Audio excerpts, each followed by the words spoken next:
Hello students, कैसे हो आप सब लोग। मैं हूं आपका मनीष सर और आज हम डिस्कस करने वाले एक बहुत ही इंटरेस्टिंग क्वेश्चन। ये क्वेश्चन था JEE एडवांस 2020 का पेपर 2 में क्वेश्चन नंबर 12 मैथमेटिक्स सेक्शन में। सो ये क्वेश्चन एक्चुअली आप बोल सकते हो कि one of the difficult questions थे फ्रॉम द 2020 पेपर। तो देखो इस क्वेश्चन में क्या बोला गया। पहले तो इतना बड़ा क्वेश्चन नहीं है, ठीक है। सो इतने बड़े क्वेश्चन में भी अपने को दो ही जगह ध्यान देना है, that is over here for the positive integers m n n, यहाँ पे एक फंक्शन को डिफाइन किया है और एक फंक्शन एफ फंक्शन को डिफाइन किया है यहाँ पे, ठीक है। अभी आप देखोगे कि अगर ऊपर क्या दिया है, ये ऊपर बस एनसीआर का फॉर्मूला दिया हुआ है, ठीक है। अपने को पता है कि एनसीआर का formula n factorial upon r factorial into n minus r factorial है। यहाँ पे बस एन के जगह पे एस रख के फॉर्मूला दे दिया। If r less than s तो फंक्शन एग्जिस्ट करता है, if r is greater than s तो फंक्शन का वैल्यू 0 है। तो वो लोग ने बस जो अपने को पता था वो लोग ने दे दिया। अगर वो नहीं भी देते तो क्वेश्चन इतना ही होता, ठीक है। सो शुरू करने से पहले यहाँ पे देखो, g of m comma n is depending on f of m n p, correct. तो सबसे पहले we need to resolve f of m n p, ठीक है। वो कर लेते हैं पहले। मैं पहले वो लिख लेता हूँ। f of m comma n comma p I can write it as summation of I is equal to 0 to p m c i n plus i c p plus n c p minus आई, ठीक है। अभी इसको solve करते हैं। Summation i is equal to 0 to p, ये M C I को वैसे का वैसे रखता हूँ। देखो इधर n plus I C P है, तो इसको मैं ओपन अप कर देता हूँ, मतलब एन सी आर का फॉर्मूला लगा देता हूँ। n plus I factorial over p factorial times ये क्या होगा, n plus I minus P the whole factorial multiplied by, इसको भी ओपन अप कर देता हूँ, तो इधर क्या होगा p plus N factorial over p minus I factorial times क्या लिख सकता हूँ, p plus N minus P plus I होगा ना। Plus P minus P cancel हो जाएगा। बस क्या बचेगा, n प्लस आई फैक्टोरियल, ठीक है। कुछ कैंसिल आउट हो रहा है यहाँ पर, ठीक है। अगर आप इधर ध्यान से देखोगे तो n प्लस आई फैक्टोरियल और n plus I factorial cancel हो गया, ठीक है। कुछ कॉमन निकाल सकते हो बाहर। देखो यहाँ पे समीशन साइन है, समीशन किस पे डिपेंड कर रहा है, आई पे डिपेंड कर रहा है। तो आई के अलावा अगर कोई कांस्टेंट टर्म है, आई के अलावा सारे टर्म कांस्टेंट्स है, अगर कोई कांस्टेंट टर्म है उसको मैं बाहर निकाल सकता हूँ।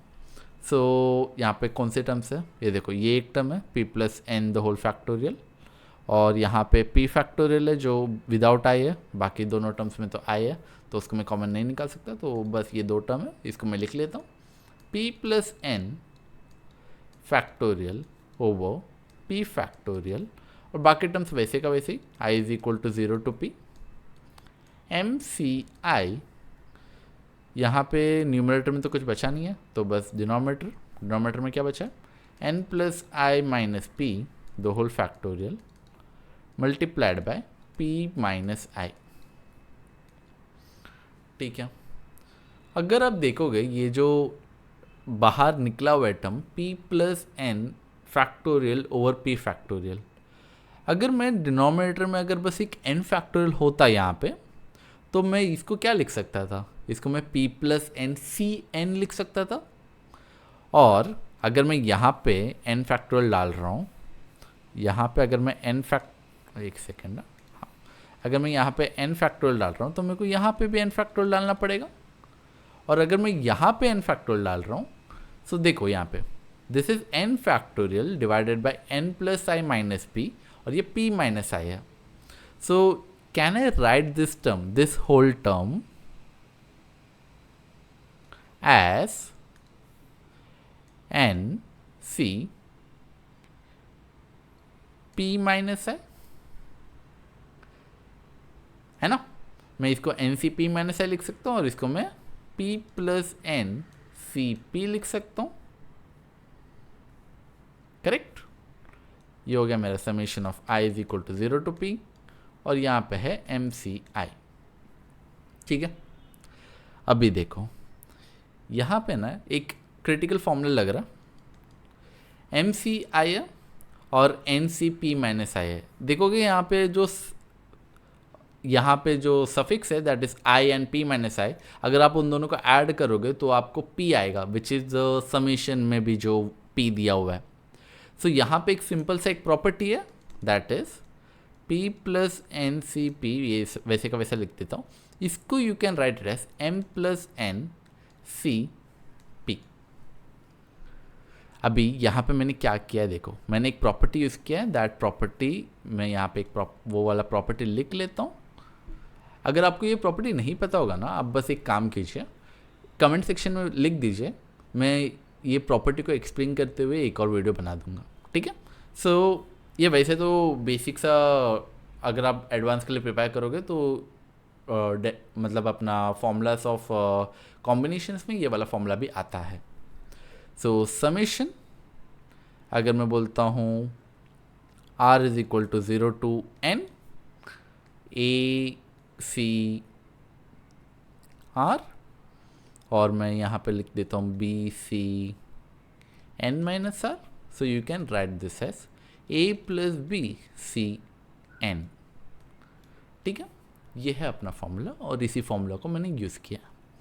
चलो अभी ये क्या निकाला अपन ने, this is f of m comma n comma p, correct.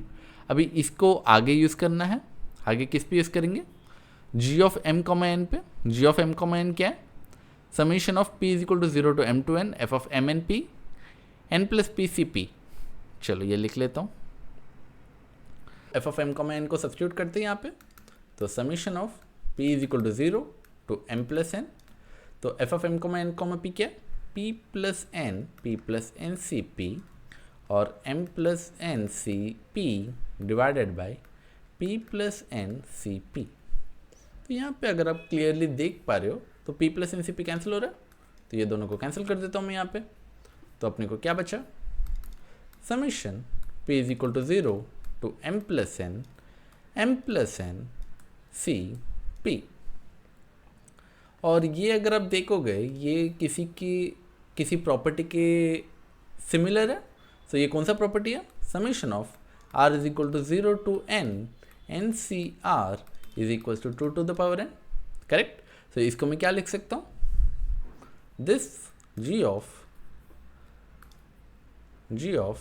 m comma n can be written as, देखो यहाँ पे n के जगह पे मतलब NCR था तो इसलिए 2 टू द पावर n है, यहाँ पे m प्लस NCP है तो इसलिए यहाँ पे 2 to the power m plus n आएगा। ठीक है, तो g of m comma n का वैल्यू कितना है, 2 to the power m plus n। चलो ये जो क्वेश्चन था ये अपना सेक्शन 2 में से था, तो सेक्शन 2 में क्या है, मल्टीपल चॉइसेस करेक्ट हो सकते हैं। ठीक है, यहाँ पे एक बार आपने सॉल्व कर दिया तो ऑप्शंस में तो आप गलत नहीं हो सकते हो। तो यहाँ पे जरा ऑप्शंस देखना, पहला ऑप्शन क्या है, g of m comma n is equal to g of n comma m। यहाँ पे बस n और m को रिवर्स किया गया, और अगर आप देखोगे m प्लस n में अगर आप m और n को रिवर्स कर देते हो तो एनीवेज आंसर वही रहेगा, 2 to the power m plus n। तो पहला ऑप्शन क्या है मेरा, सही है। ठीक है, अब जो सेकेंड ऑप्शन है m कॉमा n प्लस 1 और राइट हैंड साइड में m प्लस 1 कॉमा n, तो यहाँ पे बस 1 ऐड हो रहा है, either it is adding on n और either it is adding on m। So at the end अपने को क्या रहेगा, 2 to the power m plus n plus 1। So दोनों केस के लिए वही है, सो सेकेंड ऑप्शन भी अपना सही है। अभी जो थर्ड ऑप्शन है इसको आप जरा एनालाइज करो, 2 to the power 2m comma 2 to the power 2m plus 2n, ऐसा कुछ आएगा क्योंकि g of 2m comma 2n है, that is equals to 2 times of 2 to the power m plus n, correct. क्या ये सही है, नहीं, क्योंकि 2 times of 2 to the power m plus n, ये क्या होगा, अगर आप इसको सॉल्व आगे फर्दर करोगे तो 2 to the power m plus n plus 1 हो जाएगा बस, and that is not equal to this. So ये अपना गलत है, सो ये ऑप्शन अपना गलत है। ठीक है, बस एक ऑप्शन बचा, लास्ट ऑप्शन को भी देख लेते हैं। सो लास्ट ऑप्शन क्या है, g of 2m comma 2n is equal to g of m comma n the whole square. एक बार लिख लेता हूँ मैं, जी ऑफ 2m कॉमा 2n तो यही है, two to the power 2m plus 2n is equals to the power m plus n the whole square. अगर आप इसको आगे सॉल्व करोगे तो this is two the power 2m 2 times of m plus n, और ये इक्वल है, so can I say the option number D is also correct. अगर आपको ये वीडियो अच्छा लगा होगा तो इस वीडियो को लाइक कीजिए, चैनल को सब्सक्राइब कीजिए, ये हमें और वीडियोस बनाने के लिए मोटिवेट करेगा। अगर आपके पास और कोई क्वेश्चन है, कोई अच्छा क्वेश्चन फ्रॉम JEE एडवांस या JEE मीन्स से, प्लीज़ हमें बताइए, हम उसके रिलेटेड भी वीडियो बना के आपको प्रोवाइड करेंगे। Thank you for watching, will meet in the next video, till then bye bye.